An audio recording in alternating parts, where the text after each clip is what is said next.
135 గజాల భూమి కేవలం 8 లక్షలకే. ప్రతి నెల 10,000 మంత్లీ రెంటల్ ఇన్కమ్. నమస్కారం డాక్టర్ ప్రదీప్ జోషి గారు. శ్రీమాత్రే నమః. ఒక మనిషి జీవితం దేనికి బానిస కాకూడదండి? శ్రీ గురుభ్యో నమః. శ్రీమాత్రే నమః. మన జీవితంలో మీరు ఇప్పుడు మనం పోడ్కాస్ట్ చేస్తున్నాము, ఎన్నో వీడియోలు చేస్తాం. మీ అందరికీ కూడా నేను చెప్పేది ఏంటంటే, మన జీవితంలో ఎన్నో సమస్యలు, ఎన్నో ఆలోచనలు, ఎన్నో ప్రశ్నలు ఎన్నో వస్తాయి. వీటన్నిటికీ సమాధానం మనకి యోగేశ్వరుడు, గీతాచార్యుడు, ఆ కృష్ణుడు మనకి భగవద్గీతలో తెలియజేశాడు. ఇప్పుడు మీరు అడుగుతున్న ప్రశ్న కూడా సమాధానము కృష్ణుడు చెప్పేశాడు. మనిషి దేనికి బానిస కాకూడదు. ఫస్ట్ మనం మనిషి అనేవాడి గురించి ఒకసారి అర్థం చేసుకుందాం. మనం బానిస అంటే ఎవరు అంటే మనమే. మనం దేనికి బానిస కాము అని ఫస్ట్ అర్థం చేసుకోవాలి. బానిస కాకూడదు అని మీరు అంటున్నారు. సో మనం దేనికి కాకుండా ఉంటున్నాం చెప్పండి? 1, 2, 3, 4 ఒక్కటి చెప్పుకోవడానికి.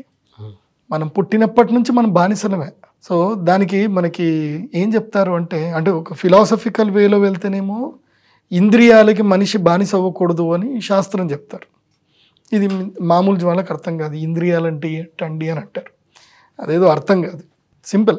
ఇంద్రియాలు అంటే ఏంటంటే మనస్సు బేస్ చేసుకొని ఇంద్రియాలన్నీ ఉంటాయి. మనకి భగవద్గీతలో కనుక చూస్తే, ఇప్పుడు మీరు ఈ భగవద్గీత పుస్తకం ఉంది. ఈ భగవద్గీతలో కృష్ణుడు, ఇక్కడ అర్జునుడు బాధపడుతున్నాడు, కృష్ణుడు చెప్తున్నాడు. ఈ అర్జునుడు అనేటువంటి వాడు ఎవరు అంటే మనమే. ఇక్కడ కృష్ణుడు మనకి బోధిస్తున్నాడు. అర్జునుడు కూడా బానిసనే, మన అందరం బానిసలమే. పుట్టింది మొదలు తల్లి పాలకి బానిస, తర్వాత అమ్మ ప్రేమకు బానిస, ఆ తర్వాత అక్క చెల్లెల ప్రేమకు బానిస, తర్వాత గురువులకి బానిస, తర్వాత స్నేహితులకు మన బానిసలు అవుతున్నాం, ఆ తర్వాత మన కోరికలకి బానిస అవుతున్నాం, ఆ తర్వాత ఏమవుతున్నాము, మన కోరికలు ఎక్కడైతే ప్రయాణం చేస్తున్నాయో, మన శరీరం ఎవరినైతే కోరుకుంటుందో వాళ్ళకి బానిస అవుతున్నాం. మద్యం కూడా కావచ్చు, లేదా స్త్రీ కావచ్చు, లేదంటే జూదం కావచ్చు, లేదంటే ధనము కూడా కావచ్చు. ధనంకి కూడా బానిసనే. ఇప్పుడు ధనానికి ఇప్పుడు అందరూ బానిస నిజం చెప్పాలంటే. కాకపోతే ఇక్కడ మనం అర్థం చేసుకోవాల్సింది ఏంటంటే, మనం బానిస దేనికి కాకూడదు కాదు, మనం దేనికి బానిస అవ్వాలి అని మనం ఫస్ట్ తెలుసుకోవాలి. ఓకే, బానిస అవ్వకపోవడం అనేది ఉండనే ఉండదు. మనిషి జన్మ ఎత్తాక బానిస అవ్వాల్సిందే. బానిస అంటే అర్థం ఏమిటి అని అంటే, ఒక తత్వమునకు మనము అలవాటు పడి ఆ తత్వమును మనము ఉపాసన చేయాలి. బానిస అంటే మీ దృష్టిలో ఏంటంటే ఒక సేవ చేయడము, లేదంటే దానికి పూర్తిగా అడిక్ట్ అయిపోవడము, వ్యసనము బానిస. అంటే బానిస అన్నప్పుడు ఏమైపోతుంది అని అంటే, మనం కంట్రోల్లో లేము అని అర్థం. బానిస అంటే ఇది కంట్రోల్ లేకపోవడమే కదా. అరే వీడు బానిస అయిపోయాడు రా, దానికి బానిస అయిపోయాడు, మందుకు బానిస అయిపోయాడు, వీడు ఆడదానికి బానిస అయిపోయాడు. ప్రతి ఒక్కళ్ళు ఇంట్లో మోస్ట్లీ అమ్మలందరూ అంటారు, వీడు పెళ్ళానికి బానిస అయిపోయాడు అంటారు. అంటే ఇక వాడు పెళ్ళా మాట మేము వింటున్నాడు, మా మాట వినట్లేదు అని వాళ్ళ బాధ. సో మనిషి దేనికి బానిస కాడు అంటే, మనిషి తన అవసరానికి, తన ఆశకి ఎప్పుడు బానిస అవుతానే ఉంటాడు. ఇవాళ ఈ ఒక్కదానికని కాదు, అయితే మందుకు బానిస అవుతాడు, లేదంటే ఆడదానికి బానిస అవుతాడు. ఎందుకు అవుతున్నాడు అంటే, అతని యొక్క ఆశ, అతని అవసరం, ఆ వ్యక్తికి సంబంధించిన ఆశ అవసరానికి బానిస అవుతున్నాడు. సో ఆశ లేని మనిషి లేడు. ఎవరైనా ఆశ ఉంటుంది. మాయలేని మనిషి లేడు. మాయలేని మనిషి బానిస కాకుండా ఉండడు. భగవద్గీత ఏం చెప్తుందంటే, నువ్వు మాయను ఓవర్కమ్ చేయమని చెప్తుంది భగవద్గీత. కానీ ఎప్పుడు చెప్పాడు భగవద్గీతలో కృష్ణుడు అంటే, లాస్ట్కి 18వ అధ్యాయంలో చివరి శ్లోకంలో చెప్పాడు. సర్వధర్మాన్ పరిత్యజ్య మామేకం శరణం వ్రజ అహం త్వాం సర్వ పాపేభ్యో మోక్షయిష్యామి మా శుచ. లాస్ట్ ఈ శ్లోకంతో కంక్లూషన్ ఇచ్చేసాడు. అప్పటిదాకా చెప్పలే. 700 శ్లోకాలన్నీ కూడా మనిషిని మెప్పించడానికి, ఒప్పించడానికి, కన్విన్స్ చేయడానికి అన్నీ చెప్పాడు.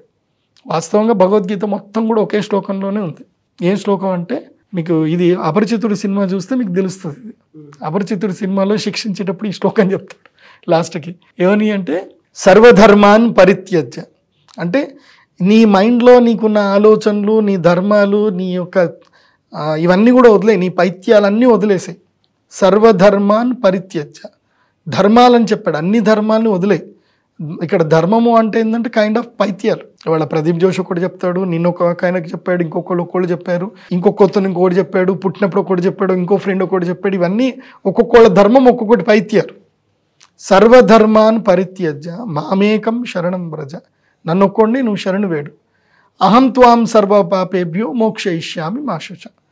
సో నన్ను ఒక్కడిని నువ్వు శరణు వేడు అని అన్నారు. అది భగవద్గీతలో కృష్ణుడు ఏం చెప్పాడు అనేది మనం ఒకటి అర్థం చేసుకోవాలి. సరే, ఇప్పుడు మనిషి దేనికైనా బానిస అవుతాడు అనేది మనకు అర్థమైంది. మరి దేనికి మనం బానిస అవుతే మనకి బాగుంటుంది అది నేర్చుకోవాలి. ఫస్ట్ బానిస అవ్వాల్సింది దేనికి, ఇది మొట్టమొదటిగా మనం తెలుసుకుంటే మన జీవితం చాలా అద్భుతంగా వెళ్తుంది, చాలా అద్భుతంగా వెళ్తుంది. ఆ బానిస అవ్వాల్సింది దేనికి ఏంటంటే నీకు నువ్వు బానిసవ్వు. ఎవరికి? సెల్ఫ్. నీకు నువ్వు బానిసవ్వు. నీకు నువ్వు బానిసవ్వు అంటే ఇప్పుడు ఉదాహరణకి నీ బాస్ ఉన్నాడు, నీ బాస్కి నువ్వు బానిస అయ్యావు. నీ బాస్ చెప్పినట్టే నువ్వు వింటావుగా. అవును. సో నీ బాస్ తనకి ఏది బెనిఫిటో అది నీతో చేయించుకుంటాడు. మోస్ట్లీ నీ బెనిఫిట్ ఆలోచించరు.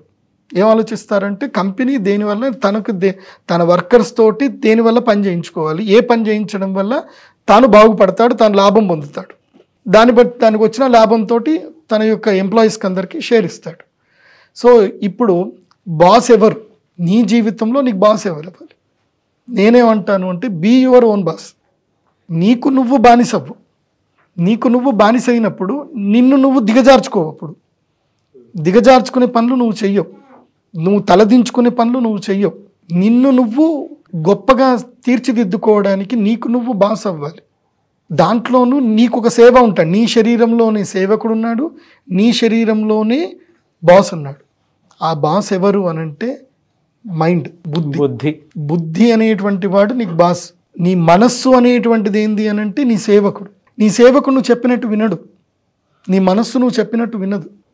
ఇవాళ ఉదాహరణకి ఈ వీడియో చూడగాను లేకపోతే ఏమైనా మోటివేషనల్ వీడియోలు చూడగాను, ఈ మధ్య మీరు ఎవరు మోటివేషనల్ కూడా చేస్తున్నట్టున్నారు, కశ్యప్ది కానీ శ్రవణ్ కానీ తర్వాత ఖాదర్ గారిది, రామ్ గారి, ఇవన్నీ చూడగానే మైండ్ అనిపిస్తుంది. అంటే మైండ్ వింటుంది, అవన్నీ వినేటప్పుడు అంతా మైండ్ వింటుంది.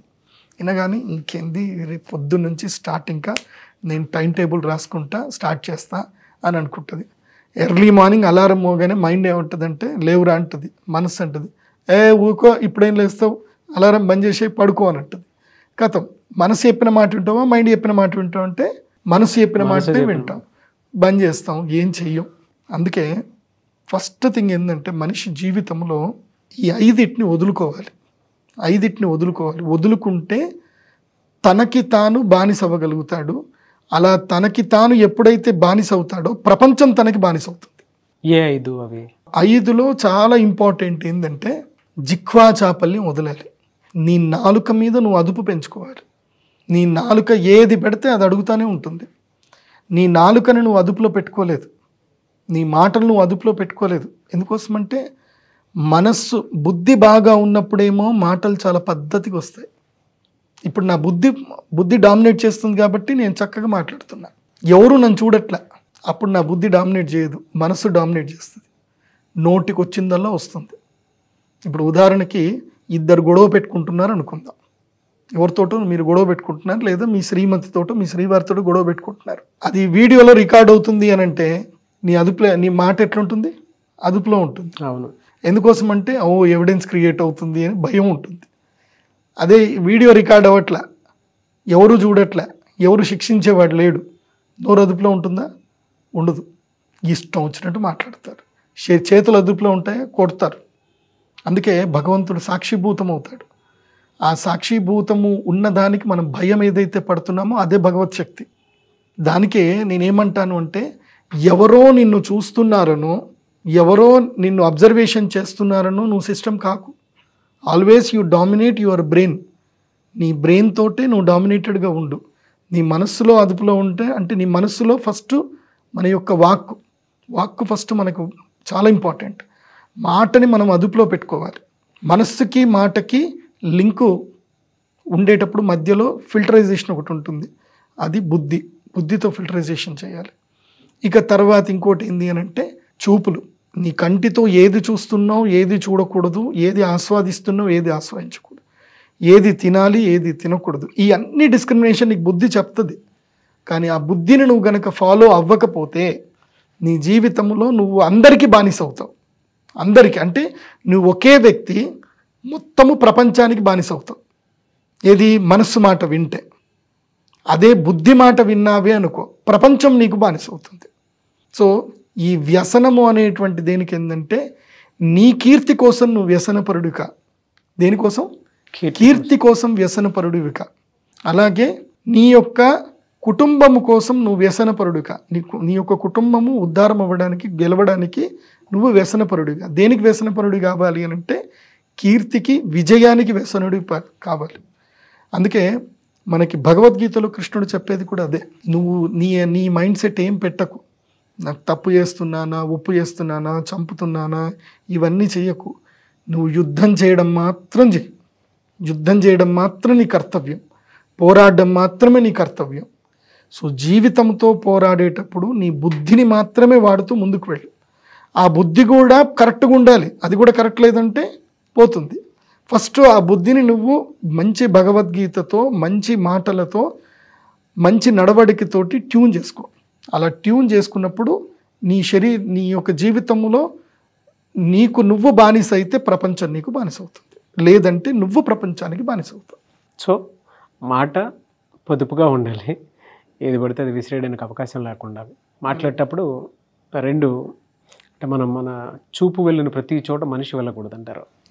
తర్వాత కీర్తి కోసం, విజయం కోసం మనం వెళ్ళాల్సినటువంటి అవసరం ఉంది. అంతే. ఫిఫ్త్ది ఏదో అన్నారు, పంచేంద్రియ నిగ్రహాలు అని అంటారు. పంచేంద్రియాలు అంటే ఏంటంటే శ్రోత్రం, చక్షు, స్పర్శనం చ, రసనం, ఘ్రాణమేవచ. 5. రసనం అంటే నాలుక, ఏది తినాలి ఏది తినకూడదు. చెవి, ఏది వినాలి ఏది వినకూడదు. కళ్ళు, ఏది చూడాలి ఏది చూడకూడదు. చర్మం, ఎవరిని మనం ముట్టాలి ఎవరిని ముట్టకూడదు. ఎవరితో మనము సాంగత్యం చేయాలి ఎవరితో మనం సాంగత్యం చేయకూడదు. తర్వాత ముక్కు, ఏది మనం పీల్చాలి ఏది మనం పీల్చకూడదు. ఇవే ఈ 5టిని మనం కరెక్ట్ కంట్రోల్ చేసుకోగలిగితే మన జీవితం అంతా బాగుంటుంది. ఈ 5టిని పంచేంద్రియ నిగ్రహమే మనని జీవితంలో కరెక్ట్ ప్లేస్కి తీసుకొచ్చు, లేదంటే మనని బానిసల్ని చేస్తుంది. సో ఈ పంచేంద్రియాలు మనల్ని డిసైడ్ చేసేస్తాయి. అంటే వ్యసనానికి ఏ విధంగా వెళ్తుంది, ఏ విధంగా వెళ్లకుండా ఉండడానికి ఏవి అవుతాయి అనేటువంటి దానికి. థ్యాంక్ యూ అండి. Thank you so much doctor Pradeep Joshi గారు.